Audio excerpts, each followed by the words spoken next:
Sige,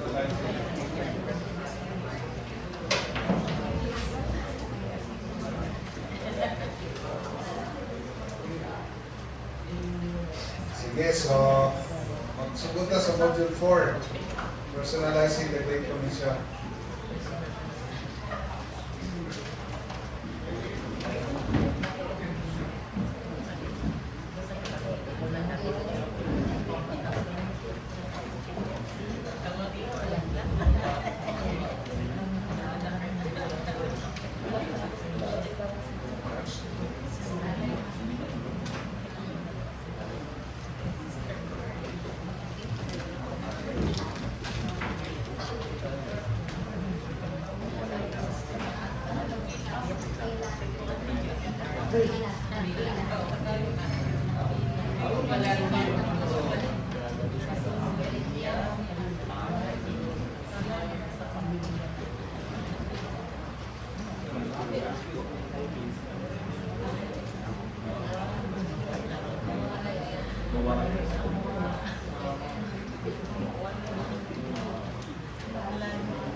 Okay, so Module 4 ta. So after understanding the master plan, the mission, and the state of missions in the world, now how do we respond to personally to personalize the Great Commission? No? So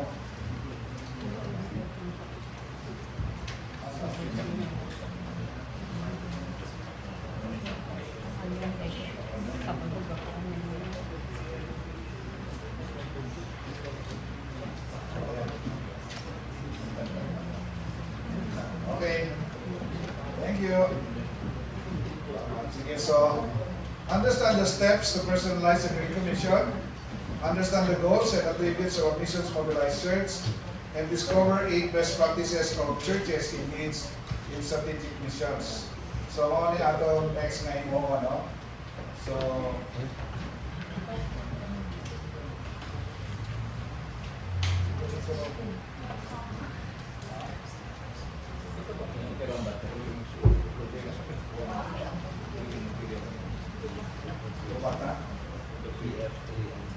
okay, anyway. Sige. So, karon atong imo on your role in the Great Commission, no?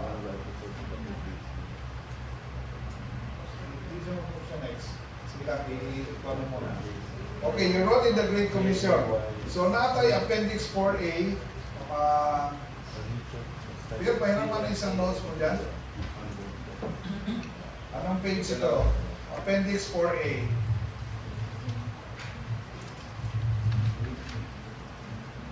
Page 15. So, discover your role. So, we will do an assessment, personal assessment.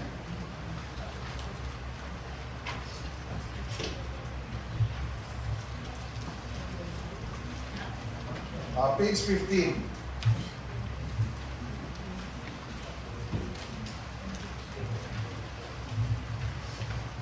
Appendix 4A, page 15. So, atong i-determine, i-assess na to unsang atong role sa missions, no? So, adunay mga possibilities there. No? You have an important part to play in missions. This inventory is meant for you, is meant to give you an idea of how God may deploy you right now in the task of extending His kingdom. There are 3 categories in which you might fall. I pray, ito yung intercessors. I go, ito yung missionaries. I send, ito yung mga senders. No? So, kung sa mga I pray, it's a person who is gifted to be involved in prayer and spiritual warfare for the cause of missions. This person will look for opportunities to use his or her gift to do the work in the Spirit that is required to precede and accompany the going of missions. And then I go, no?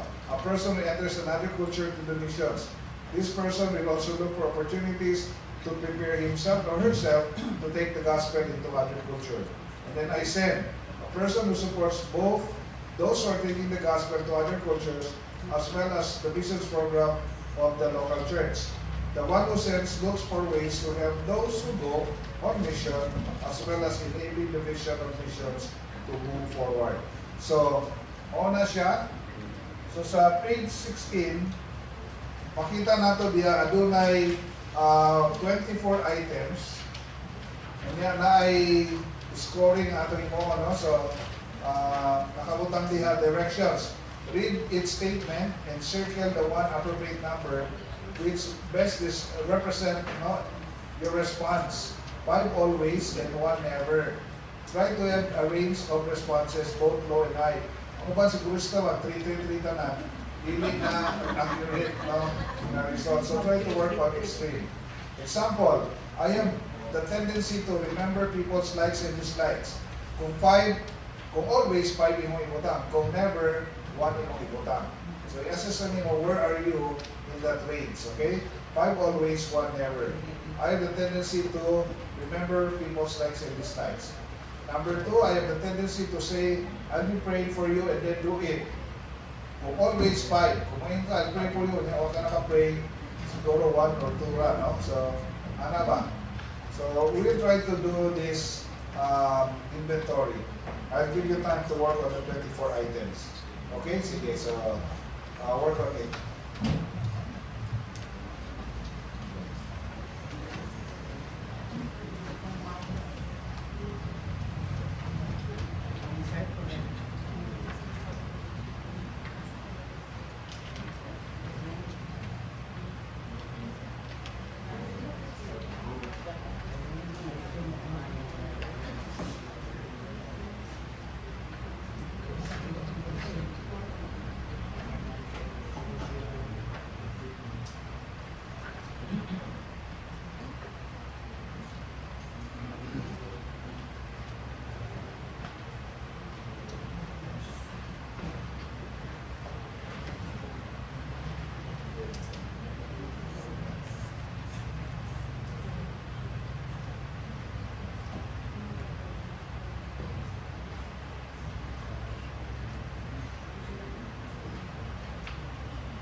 PF8 alpha.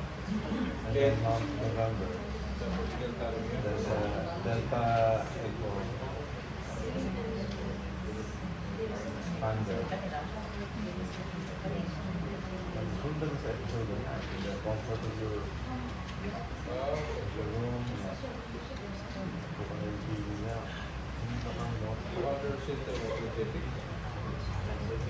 100 films lang. 100 films. Walang mga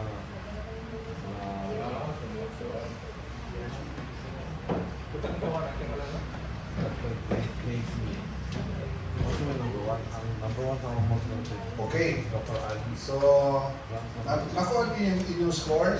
Minaw nila ng Pwede niyo ibalhin, no? So, atong sa page 17, kanang item number 2 sa page 16, kung sa imong insert care, kung 5, ibalhin niya ang score. 5. Tapos i-total ninyo. Na? Saktan? Sige. So, unsa inyong answer sa number 2, ibalhin ang points niya sa I-pray sa page 17. Ato ka sa number 6, unsa imong score, ibalhin niya sa page 17. So, na scoring siya. Para may baon nato kung unsa mo, I pray, I go, I send. And then, i-total ninyo. So, 8 items, kung 5 ang highest, 40 points na. Kada isa. 40 ang I pray, I go, I send. Total. Pero, wala na kabilang yung score.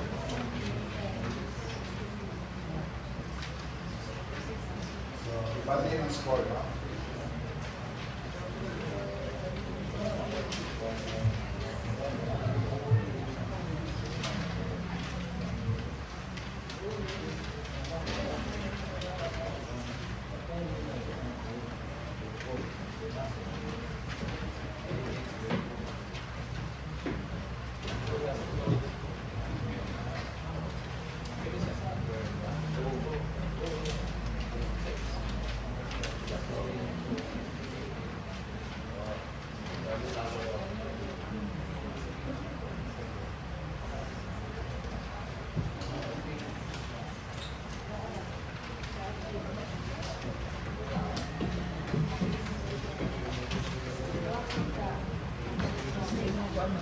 Score nila number 4, number 2 nila nila. Bottom ng number 4. Ang sa ibang cases. 4 pila yung score sa number dire. Hindi mo sa ibang number.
Sige.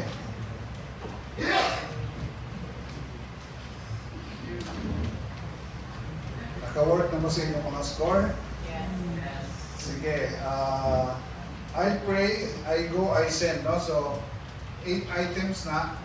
5 ang high score, so 40. No? So, naabay nakakuha 40 sa I pray? 40? 40? I pray. Okay, wow. Mga intercessor yun mo, no? Sige, mga na mga intercessor. Hinana, amigo nato ni kay mo ang tampo, no? Kanang 39 sa I pray. Yeah. Okay, 38. 37. Okay, 35. 26 di ay. Okay. Kanang I go, kinsa nakapag 40. Okay, kung nakatay, order eh. I go. Napa ba? 39. 38. Na I go. Okay. Kunsa sa imo? 38? 38. Okay. 27. Okay, so si Luz, ano din? Missionary yun, no? Sige. Kinsa ang kwan? 40 sa Aisen.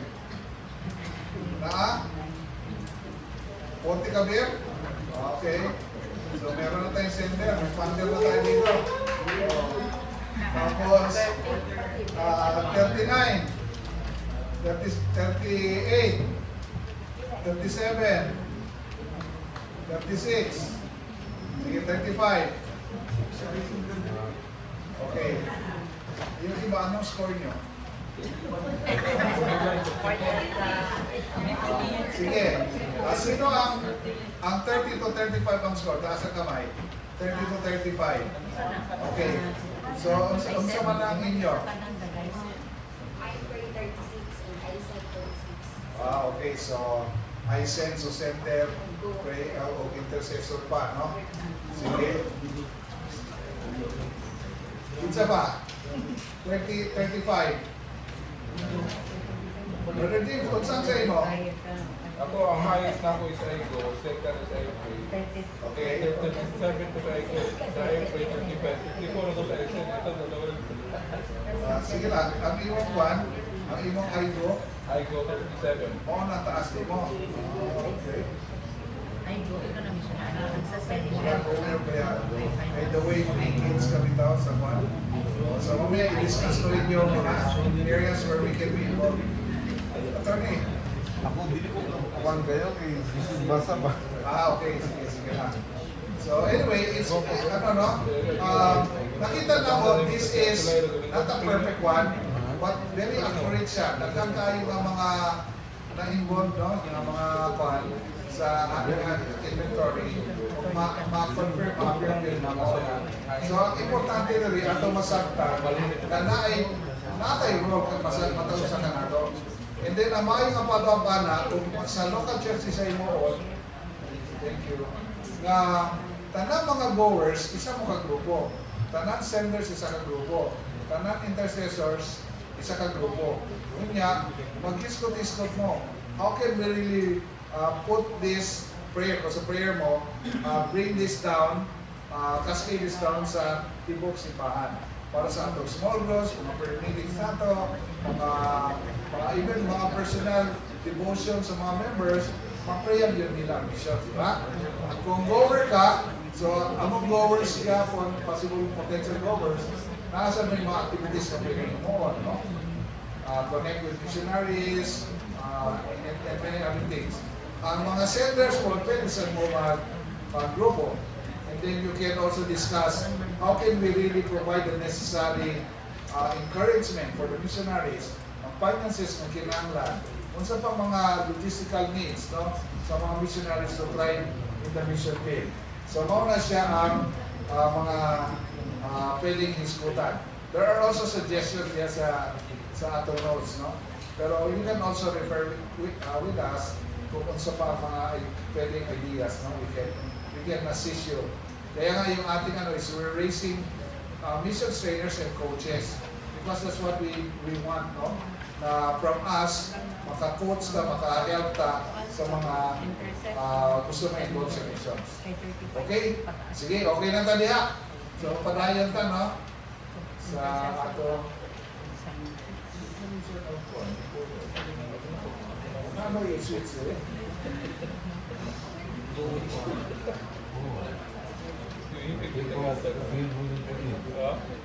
Ikaw, no? O sige. So, balik na ta. Okay na siya, at least kabalo na ta sa rule na to. We will go back to that later this afternoon. Pero kung sa man ang actual aid Christian, no? Kabalo man ta sa actual aid. So what is an actual aid Christian? It's a believer who is obeying the Great Commandment and whose life is integrated around finishing the Great Commission. So ang iyang desire yun is to be able to kinanglan dukol.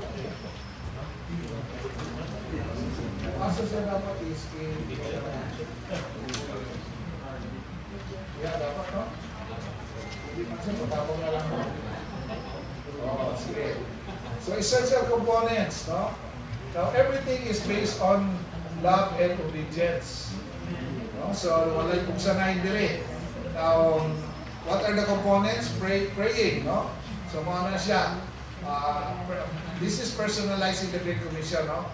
So, we can be involved and personally personalize the Great Commission through our prayers. Secondly, we can also be involved sa atong learning. So, we want to learn more how we would be able to, be use of the Lord even more. Giving, I don't need to explain that. Sending also. And then may welcomer din dyan, no? Merong welcomer. And then mayroong go with. Now, I'll explain the welcomer or welcoming later. Now, waves of intercession, sabi ni Jason Manrick, waves of intercession precede new waves of missions.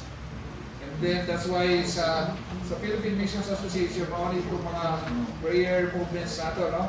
So, we have united prayer for Muslims, for indigenous people, of course, kanang Muslim na mga monthly, once a month. Then the Hindus and Sikhs and the unreligious and Buddhists, no? So, yan, mayroon tayo mga pwede natin i-move na sa next slide. So Muslim, ito yung sa indigenous people, ito yung every 14th of the month, tapos ito yung Hindus and Sikhs. Sige, pwede. Sige pa. Hindus and Sikhs, and then the Buddhists and unreligious. Sige. Sige pa. So, mauna siya itong mga prayer, and then, natay itawag na welcoming or welcomer na role. Ako'y ujo na. Hindi natin makakuha sa ujo. Sige, what is a welcomer? Sige, a welcomer is one who welcomes migrants, both local and international, into culture, into our culture, by initiating relationship with them, showing hospitality and sharing the love of Christ. Sige daw, i-play daw na. Ay, sound good. So ito yung result ng isang welcoming. Ako po si Nick Turas. Mula po ako sa tribo ng Maguindanao. Galing Maguindanao, nagpunta ng Baguio, doon siya nakakilala kayo. Sila po nagturo sa akin kung paano mamuhay. At hanggang sa dumating ng araw, na nagkaroon ng gulo sa pamilya namin, na nagtulak sa akin upang isanin yung aming tahanan. Nakarating po ako sa Baguio at doon, dito ay nagkatrabaho. At habang sa trabaho ako, mayroon po siya sa akin ng kasbred. Siya po ay naging matyaga at nagtiis na ako'y share ng kasbred. Bagamat ako'y nakikinig, pero hindi ako naniniwala doon sa sinasabi niya sa akin. At dumating ngayong araw, humigit kumulang sa 2 taon, humigit sa taon, ay nagkaroon ako ng panaginip noong May 15, 2012. Sa panaginip ko, nagpakita si isa sa akin, kinausap niya sa ko, at pinaliwanag niya sa akin na ang kaligtasan ko ay mula sa sakripisyo at ginawa niya, hindi dahil sa sariling pamaraan ko. At yung gabing yun ang nagbago sa buhay ko. pagka tinanggap ko si Isa, si Jesus, na Panginoon ko at tagapagligtas. At noon, nagsimulang mabago ang buhay ko. At nagkaroon ako ng desire na i-share yung gospel sa bawat isa. Higit sa lahat, sa pamilya ko. At doon sa pamilya ko, ay hindi ako tinanggap. Pinasipil nila ako at pinagbantaan ang buhay ko. Ngunit nung panahon din yun, nalaman ko na yung lula ko, bago siya namatay, pumunta siya sa simbahan ng Kristiyano. Na gusto niya magpabautismo. Sinabi sa akin ng kapatid ko, at tinanong ko kung nabautismohan siya. Ang sabi ng kapatid ko, hindi siya nabautismohan. Sa kadahilan ang sabi ng Kristiyano, paano bautismohan ng Kristiyano ang isang Muslim? At mula noon, nagkaroon ng desire o pag-hangad na ibahagi, lalo pa yung biyaya ng Panginoon, ang salita niya, yung gospel niya sa mga kapatid natin Muslim. At ngayon, nag-aaral ako by faith para sa lalo akong ma-equip, maihanda sa gawain na natalog sa akin ng Panginoon sa pagkatawag niya sa akin upang pahayag ang biyaya ng Panginoon, ang kaligtasan sa mga kapatid natin Muslim. Kaya po sa inyo ng mga nakikinig, ako po'y nakikiusap na kung maaari ay tulungan niyo po magising ang bawat isa o magkaroon ng hangarin bawat isa na magbahagi yung pag-ibig, yung liwanag na mayroon ang Kristiyano sa mga kapatid nating Muslim upang sa ganun sila rin po ay malaman nila ang kaligtasan. Maraming salamat po sa inyong pakikinig. Magpapurihan at sambahin sa aking buhay ng Panginoon. Salamat po. Meron pang isa, dalawa ito. Place if not on your face to be seen, turn hard and always naturally, we get to be Christians that intend to share truths about Christ being the Savior of mankind. I listened for Curtis's sake, but I didn't take it to heart because in Islam, he's just one of the minor prophets. I have observed all the things seem to be so spiritual, and it's like they don't have any troubles in life. That made me think of the reality of the Christian God, so I put him to the test. I asked him to change my father's misbehaviors, that if he'll stop being an alcoholic and a womanizer, then I'll believe him to be the real God. I knew he heard me because I saw changes in my father's attitude. He gradually stopped drinking alcohol and he no longer has a bad temper. And I remember the old Bible that was given to my sister before. It's the same Bible which I have attempted to throw away. And yeah, I used to scold my sister whenever I overhear some Christian songs. I looked for it. And I found it full of dust. I started reading it, and the line that says that I shouldn't be like a horse that has to be dragged before it follows struck me. Then I saw another verse in the New Testament. It says that anyone who is in Christ becomes a new person. Those are among the first two verses which I meditate. They all knew self-centered and badly tempered, but after viewing and embracing Jesus Christ, I found joy and started singing worship songs. My siblings noticed that I had changed in past ways to be happy, despite our family having numerous problems. I told them that Jesus was the reason. Eventually, my sister also embraced the person behind my newfound faith, who is none other than Jesus. And when our parents are not around, we fellowship together and celebrate all of God's goodness in our lives. Jesus is more than enough. I'm happy that I found him.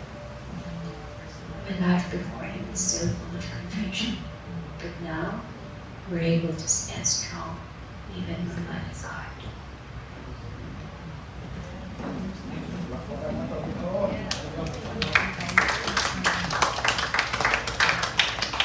yung resulta na ito yung resulta ng welcoming. No? So we welcome migrants, whether local or international, into our culture. And then we make friends with them. So Brother Vince, baka ikaw ito. Kung ganito yung, mahilig ka kasi mag-relate sa mga kahit Muslims or whatever. So pwedeng welcomer, so goer din yun. God will use you to reach out to people. So importante makita natin iba-iba yung role. So pwedeng hindi ka pupunta sa mission field doon, pwedeng right here. You can be a goer, you can be a welcomer. So yun yung malaking challenge.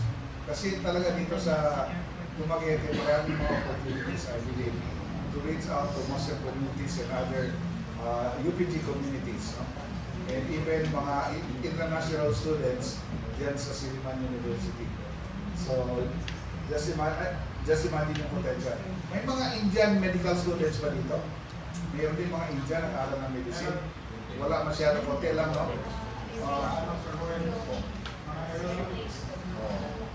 Pero hindi katulad sa Davao ba, no? Davao Medical School lang, 5,000. Kasi mo dami na rin kasi several schools doon, sa mga 5,000 din ang estimate nila. Sa Las Piñas, Perpetual University, 2,000, no? So iba-iba mga lugar. So ngayon, mga 18,000 Indian medical students.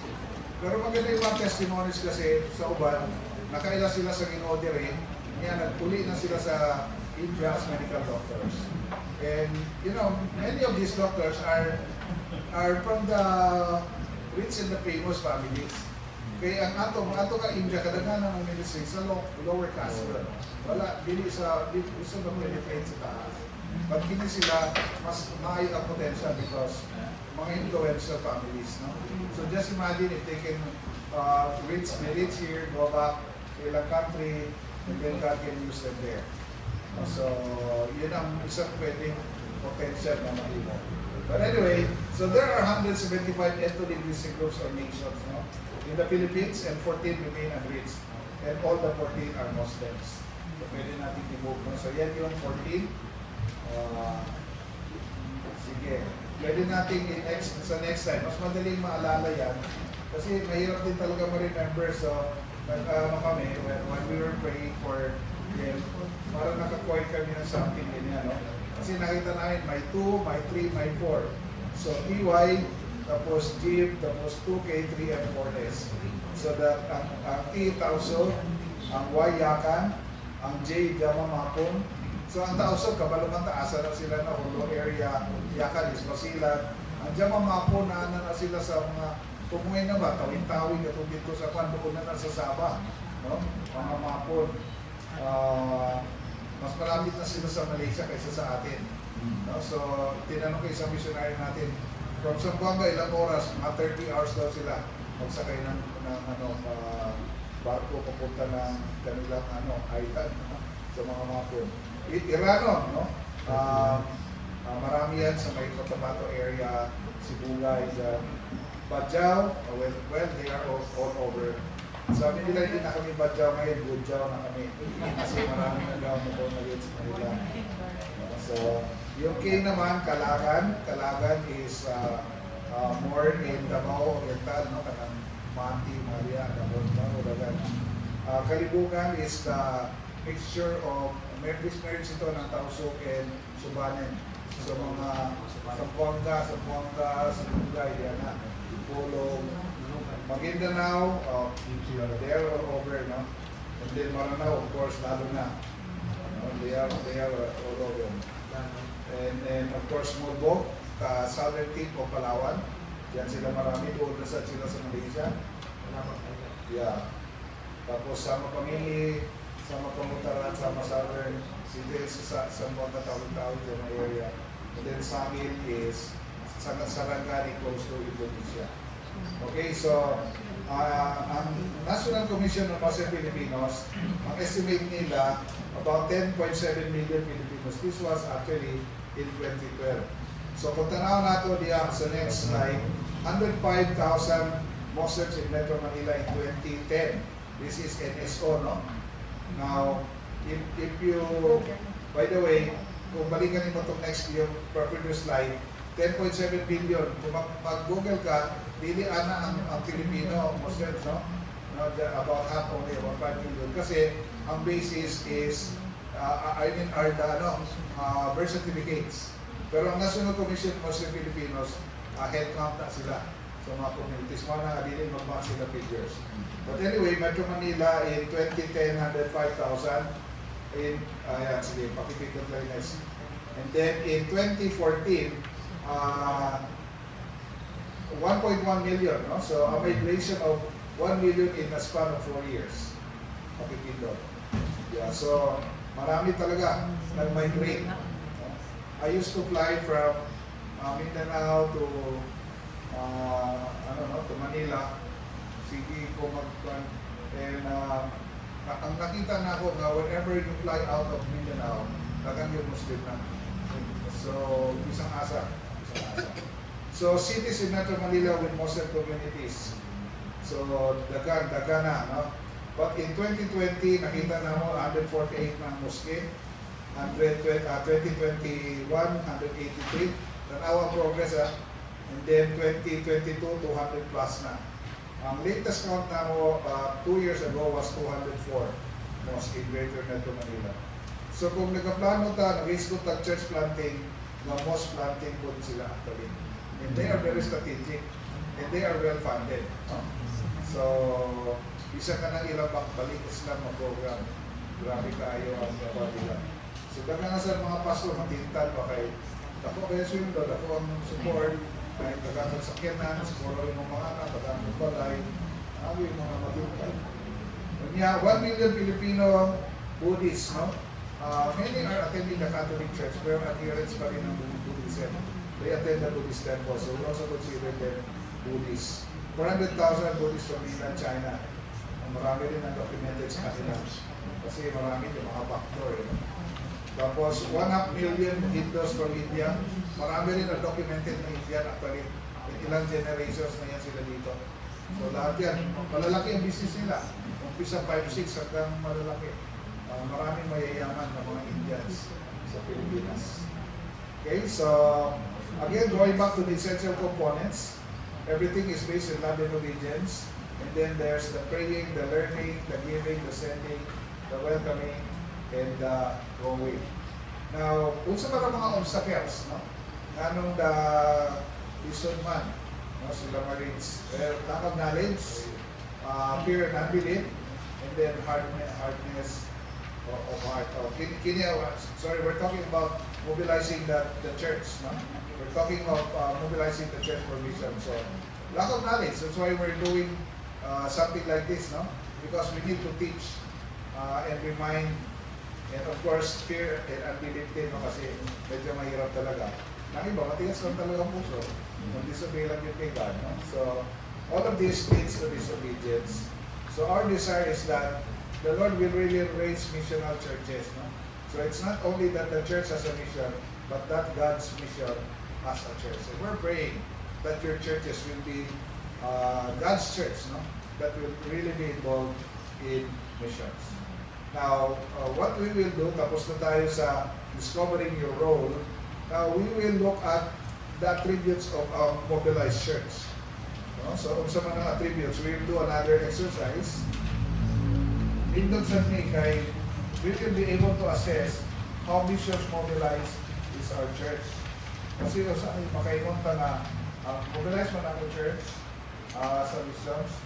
Now the basis here actually page 20. The basis here are the 8 best practices of missions mobilized churches. And then from there, na-come up ng 20 statements, no? In relation to the 8 best practices.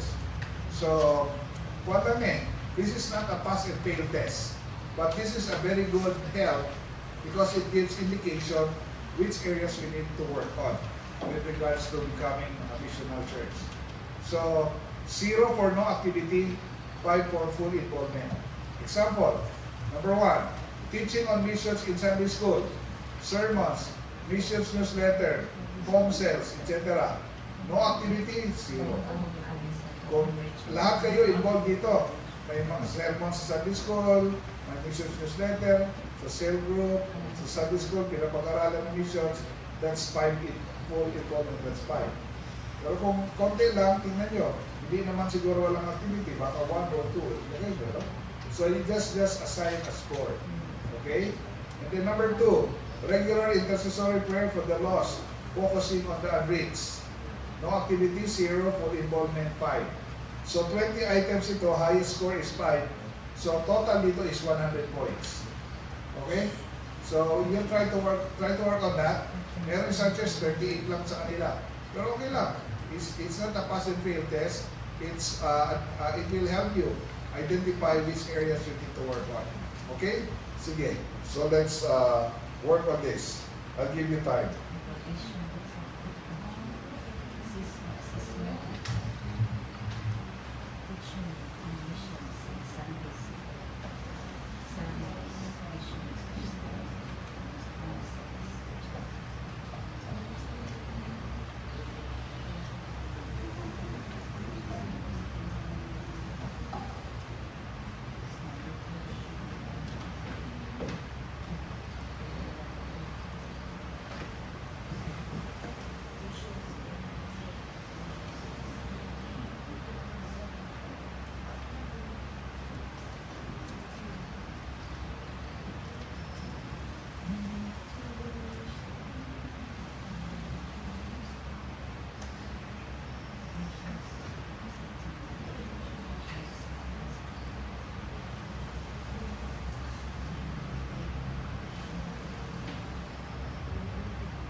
pa na?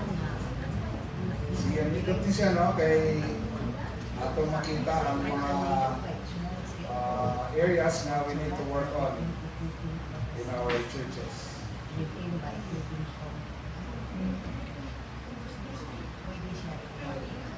Okay. Sige. Kinsa naka 100 ang score?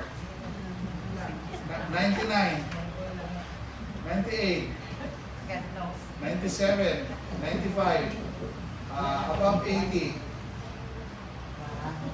Above 80. Okay, unsa imong score? 83. Unsa na kay 0 na score, unsa nga item? Number 5. Systematic financial involvement of congregation for missions. So wala pa, no? So mo ni siya. So mo na siyang isa ka dapat i-work out sa inyong church, no? There should be a way. We will talk about that with promise giving later this afternoon. Number 15, career tent maker missionaries sent out support, no, and supported by the church. So tent making missionaries. Ang traditional missionaries, kung sa mana, missionary visa ang gigamit, di ba? They are financially supported by the church. Pero ang tent maker, they go as as a worker, no? So as an engineer, accountant, nanny or housemaid, using their secular job. So ang naka-advantage kay walay problema na sa support kay naman sila ay sweldo, no? Hindi wala sa problema sa visa, no? Kay legally they can stay. Ang problema man doon sa traditional missions, kung naka sa China, ang imong heart, pili ka makato ng missionary visa, di ba? But we have more than 100 missionaries serving in China. Pero dili sila nag-ato dito using missionary visas. They go as teachers, no? So nag-ato sila as teachers, so they have the visa, so legally they can stay. They have the support kay universities man, dagko man sa sweldo, no? So why problema sa support? Kanya why problema sa relationship because they are there as teachers, di ba? So dali mag-relate sa ilang in-reach out na mga students. And then wala sa problema sa credibilidad. Teacher, ya ka, so respetado ka, no? So all the 4 hurdles of a traditional missionary is actually addressed sa tent maker. So if number 15, tent making is a very good platform for missions. Ang tawag din namin dito, zero budget missions. Kasi you can send missionaries na without the cost sa local church. Pero of course, training and equipping, that's where you invest. No? Train and equip your people. And sabi ko nga, it's my 39th year in the ministry. And as I move around, ang nakita ko, there are 3 basic ministry skills that a believer should learn. So yung mga OFWs natin, ito lang yung ginawa nila. That's why they are able to plant churches all over, no? So, number 1, marunong ng personal evangelism. Kaya marunong talaga mag-share ng gospel. Number 2, kung may magdala sa Ginoo, kung saan mo imuot para ma-follow up nimo. So, immediate follow-up and continuing follow-up. Now, may mga training, simple lang yan. Hindi naman mahirap yan.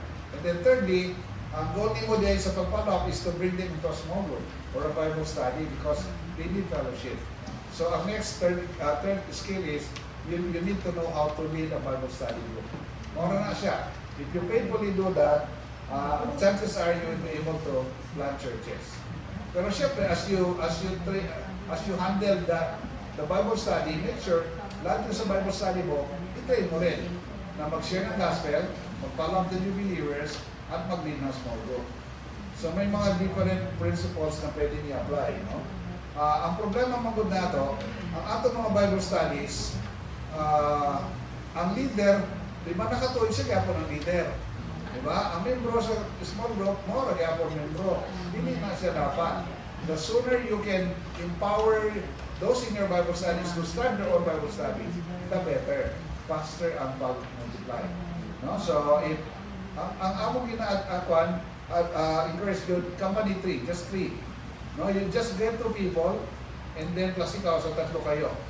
Busy din ang mga membro natin. Ang nakita namin magandang opportunity is to tell them, make good use of your lunch break. Karamihan may opisina, di ba? May lunch break, man yun na. So all they need to do is to just be better stewards of their lunch break. So one of the lunch break, they will use that to share the gospel or follow or disciple people. Diba? So doon lang kaya, pagka tatlo lang, kaya-kaya yung 1 hour. More than 3, mahirap na. Kaya mahirap kung malaking group. Tsaka minsan sa cafeteria, sa canteen, mahirap kung maraming group. Kung tatlo lang kayo, madali lang. So isang corner pwede kayo. So yun yung aming mga in-encourage. But the goal is, when you share the gospel, make sure that they will know that they have to grow, no, in the Lord. And there are 5 means of growth, no, na sabi ng mga theologians na dapat ituro. The importance of the Bible, the Word of God, the importance of prayer, the importance of worshiping God. Kinanglan mag-attention sa church, kaya dili bangtaw sa Ginoo, di manimba. Kinanglan ang worship, maka nato, and then fellowship with other believers. And then they need to learn how to share the gospel. So yung 5 means of growth, yan yung ini-emphasize. When they are faithfully working on that, they will really grow in their walk with the Lord. And then they can be instruments for people to come to know the Lord. Mag-follow up, dali naman, kaya baka man sa nang imong explain sa imong kinapollow up para makita nila importance sa Bible, sa prayer, para they will grow in their walk with the Lord. And then, naana sila sa small group.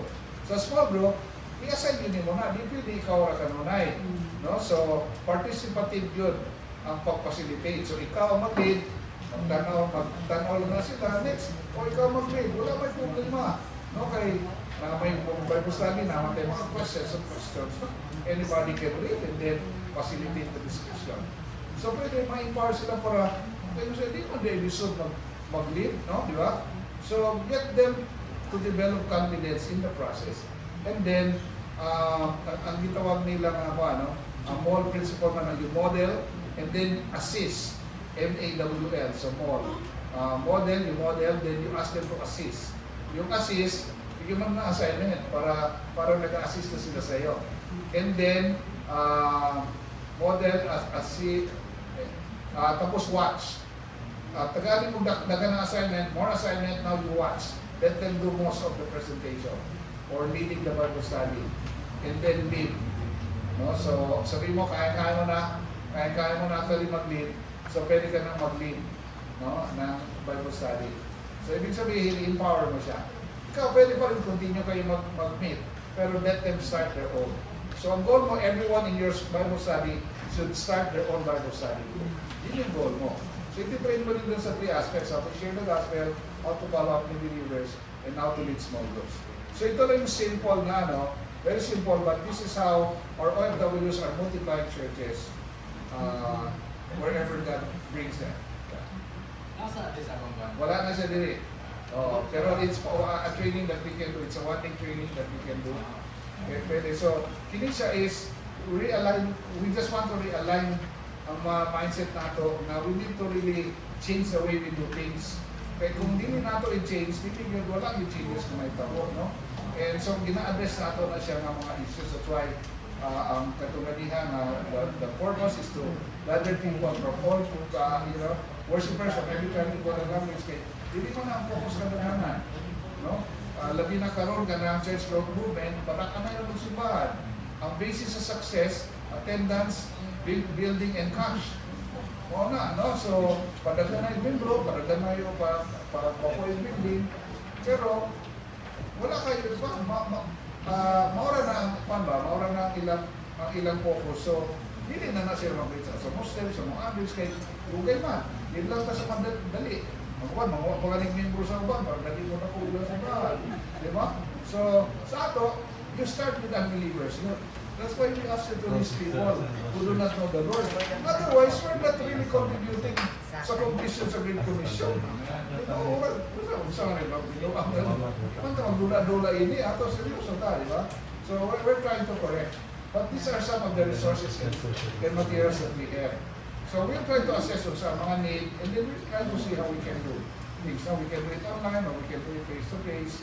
Pero, mauna among nakita nga, kinanglan yun, matang membro sa atong Bible study, they can give them the vision to start their own small groups. Para mo-multiply yun. No? So, ikaw na ay kay duha, kanang duha ni mo, magsunod po ng duha-duha. Nasa na kanindot, kung sa opisina, kung office mate ni mo na, pwede mo na tagalaing barangay. Di ba? So dito siya, pwede po siya mag-start sa iyang pamilya. Sa office, pwede siya mag-disciple, pero sa ilang panimalay, pwede siya mag-start sa iyang family. Di ba? Family members. Eventually, pwede magkaroon ng Bible study na sa bahay nila. No? So pwede magkaroon na ng church din doon eventually. So office nag-start, pero makaplan ng church doon.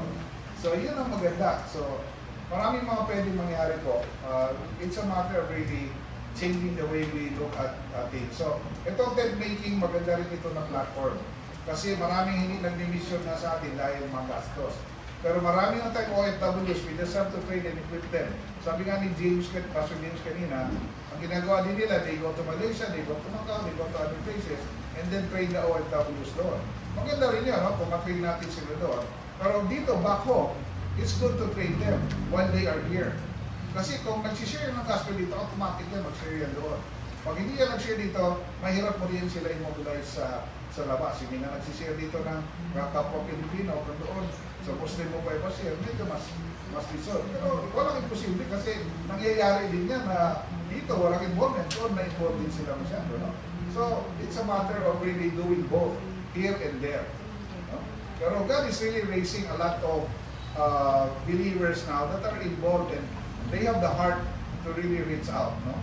And for example, na-5 ka-DH ato sila Dubai, magkabot dito, hindi naman naandan mag-share. So they did the same thing.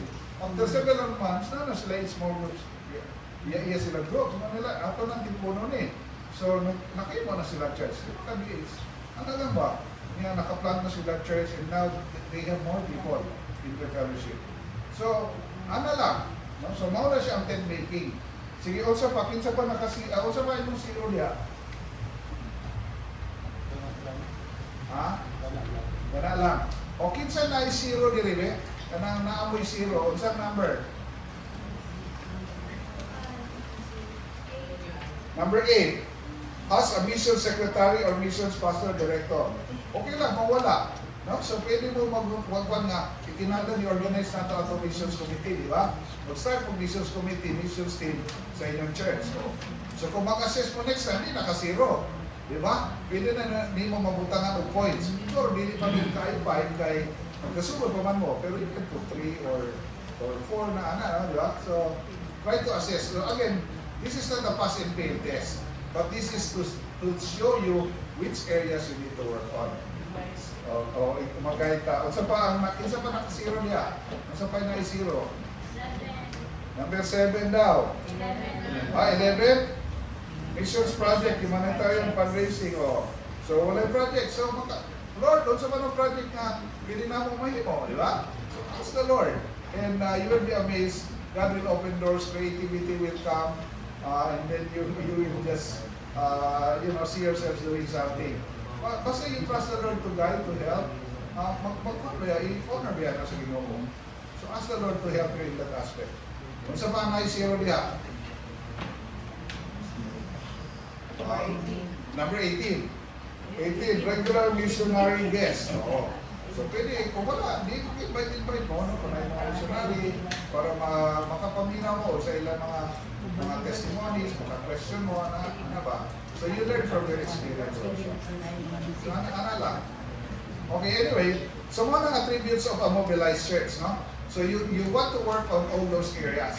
Kung taas yung score, praise God, i-maintain na. Kung kamay mo score, try to work on that area para masaka ang score. So again, it's okay to start low.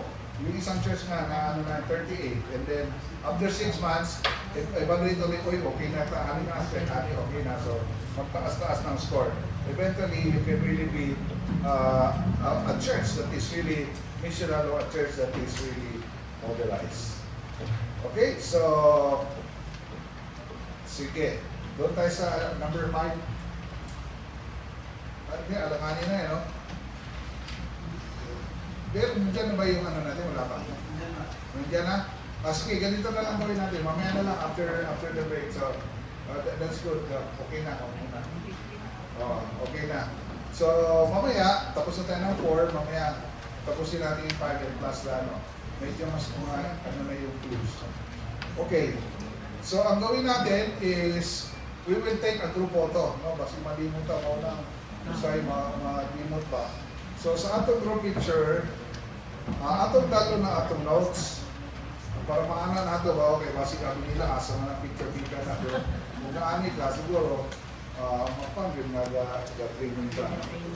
So yung take a group photo, paano ba, Bea? Paano ba gusto natin dito pa tayo? Punan lang kuya. Ha? Upo lang lahat. Upo lang natin. Oh. Sige na lang natin yung libro na